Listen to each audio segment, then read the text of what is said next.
¿Y con quién quiere combatir Ilia Topuria? Yo, mira, pues tengo a Paddy en la mente. Me gustaría pelear con Paddy si es que no me dejan subir en peso welter para pelear con Islam, porque el combate que realmente me gustaría tener es en contra de Islam en la tercera categoría. Pero bueno, vamos a ver, a lo mejor hago un combate y después en verano hay alguna fecha en la que sí que me dejen subir de categoría y pueda pelear por el tercer cinturón o se cree un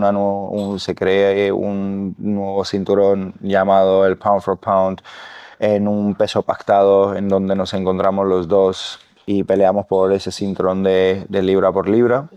Así que vamos a ver, hay muchísimas opciones, como siempre, y vamos a ver lo que depara el futuro. Ислам, если UFC тебя попросят провести бой с Ильей Топурией в 70 килограмм, согласишься ли или теперь только 77? 70, я думаю, это должно быть слишком хорошее предложение, чтобы я опять начал вес гонять 70 килограмм, так как я уже не молодой тоже в этом виде спорта, и каждая весогонка забирает тоже годы здоровья, и уже не так легко, как раньше вес гонять. Just one rumor about Ilia Topuria versus Islam Makhachev was enough to send the fight world into a frenzy. Now the MMA world is buzzing like a storm's about to hit. Analysts are already choosing sides and also firing off predictions while the hype is swelling fast, because if this matchup actually lands next, it won't just shake a division, it'll rattle the whole sport. Let's get into it. See, now, I ain't gonna lie to you guys, I want to see Ilia Topuria versus Islam now. I want to see it even more now. Dude, Ilia versus Islam White House. Make it happen, Dana. Make it happen. Brendan Schaub stirred the hype even further, saying that if he had to guess, the next big spectacle might be Ilia Topuria jumping up to welterweight to take a swing at Islam Makhachev. At lightweight, he leans toward Ilia. That matchup feels sharp and competitive. But at 170, that's where the wrestling and size become a real puzzle. Still, with Ilia's speed, pop, and grappling base, Schaub believes he's one of the few who could make it interesting, even if the odds lean against him. And despite all that, he's still backing Ilia all the way. If you have to bet on it, you're probably going to get a blockbuster fight with Ilia Topuria going up to 70 and fighting Islam. Who likes that fight for Ilia? Now, at 55, I favor Ilia. I like 55. 55 matchup. Islam, Ilia, that's a fucking fight. Ilia jumped up to 170. I don't know how he deals with that wrestling.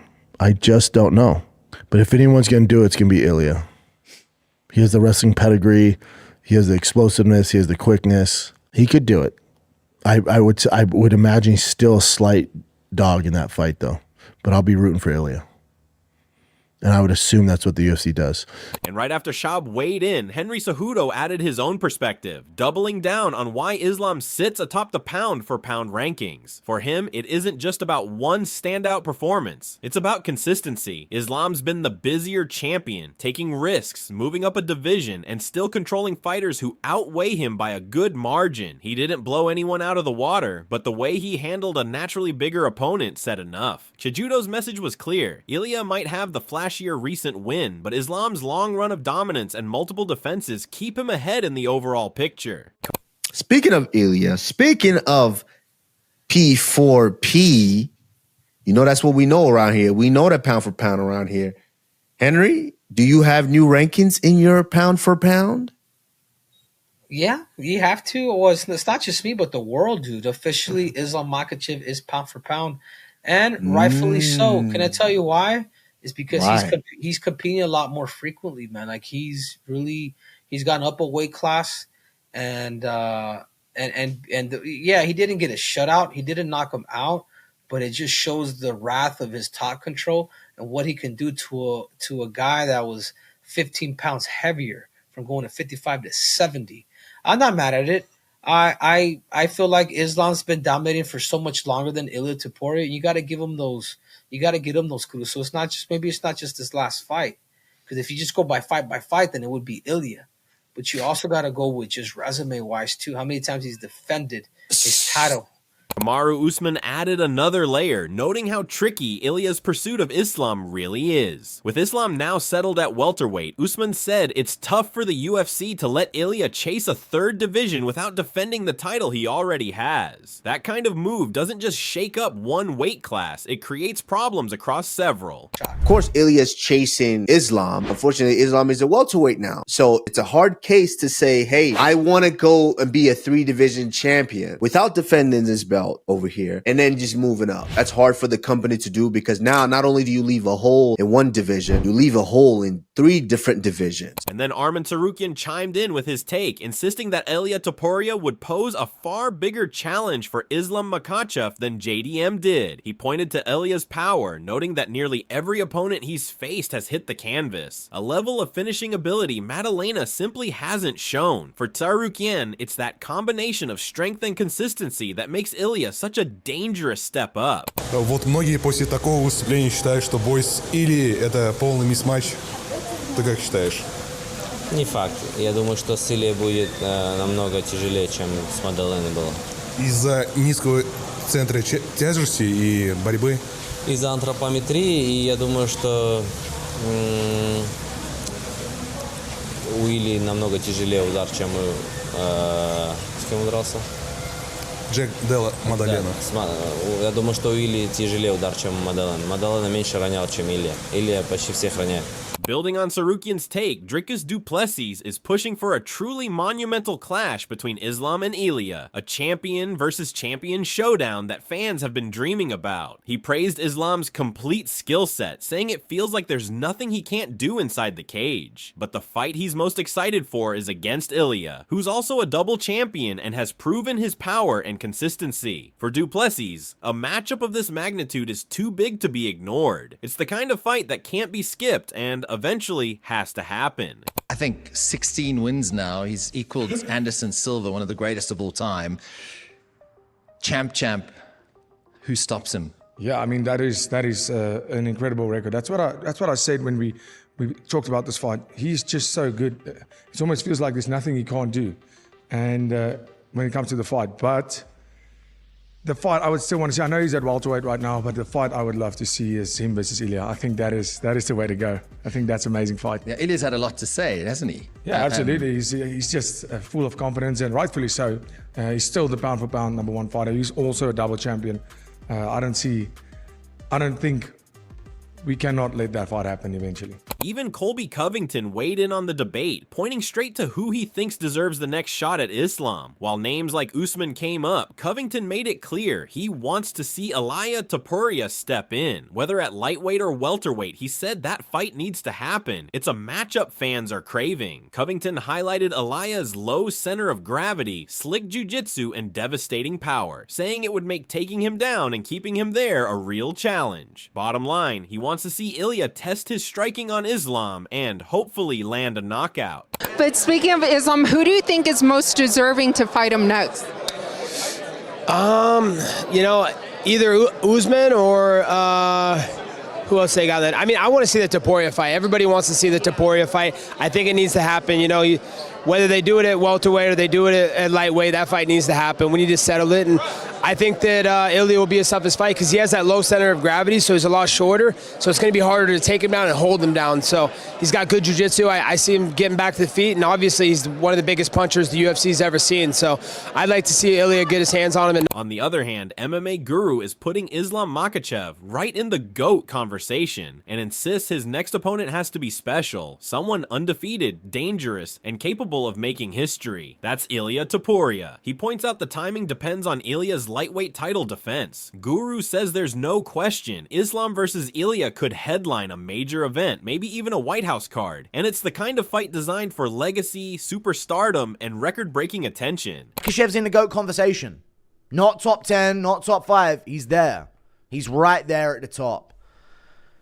And I think his next opponent needs to be something special. Somebody undefeated. Somebody dangerous. It's Ilia Topuria.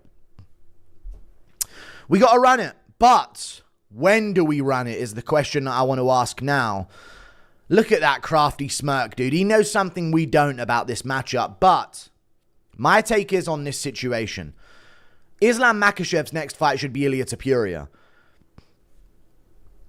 But Ilia Topuria's got to do a title defense at lightweight, man. If Arman Tsarukyan, and this is coming up this weekend, Arman Tsarukyan versus Dan Hooker in Qatar.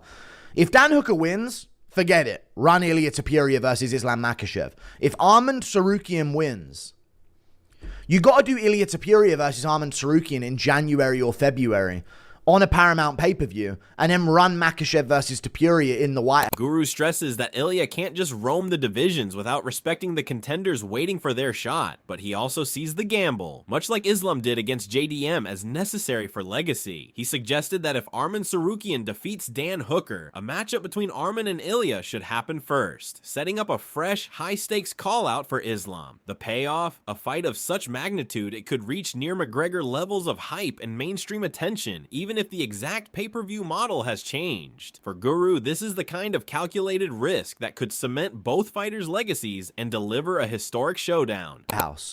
First of all, you can't just have Ilia Topuria gallivanting around divisions while he's got deserving contenders that need to have their own chance at legacy themselves in Arman if he does defeat Dan Hooker, which I assume he will. But I think we have to gamble it. We have to gamble it. Just like we gambled Makhachev JDM.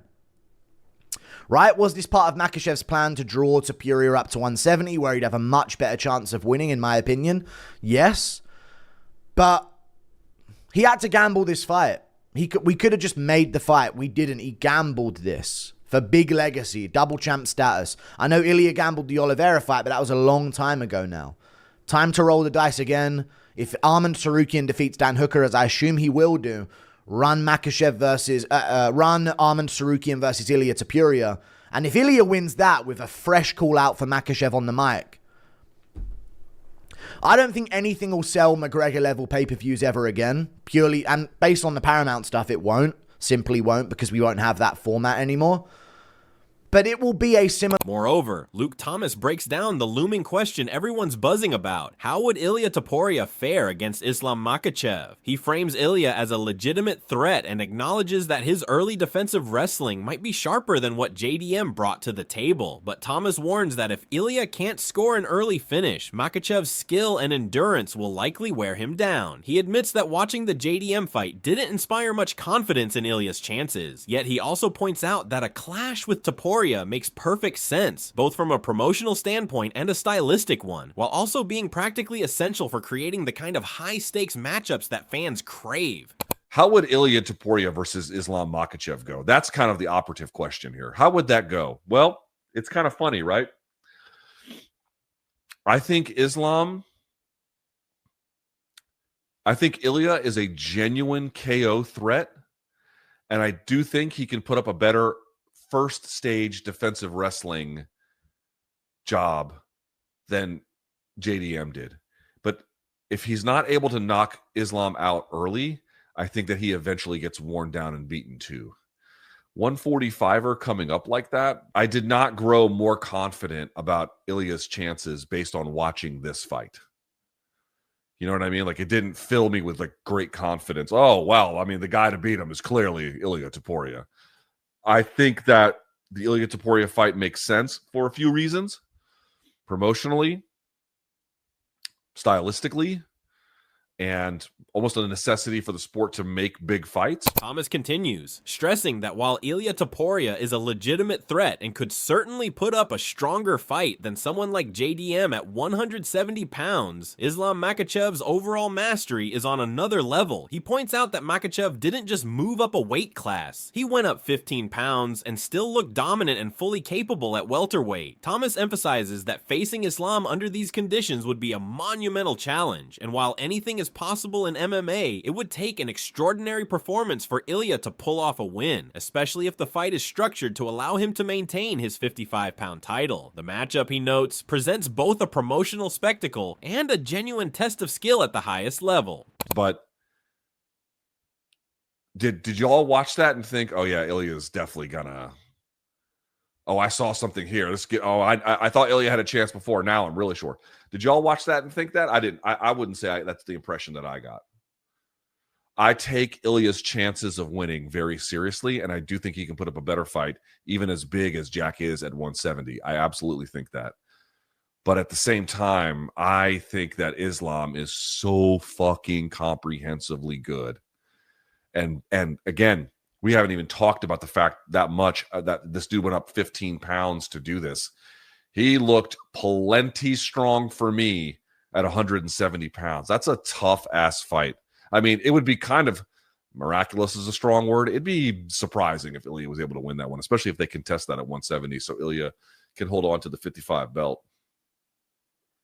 Do they do that at the White House? Do they do that at some other card? I don't know. And then Sean O'Malley weighed in with glowing praise for a potential Islam versus Ilia matchup, claiming it would make even Islam versus Jack seem simple in comparison. He described it as one of the most technically complete fights imaginable, with both fighters performing at a 10 out of 10 level across MMA. O'Malley emphasized that very few athletes can blend striking, wrestling, and jiu-jitsu so seamlessly, making this bout a genuine dream matchup for fans. I mean, Ilia's got to go out there and beat Justin Gaethje. He's got to go out there and beat Patty, whoever he beats. He's got to go out there and get the job done. But Ilia, I'm so curious if Islam can do this to Ilia.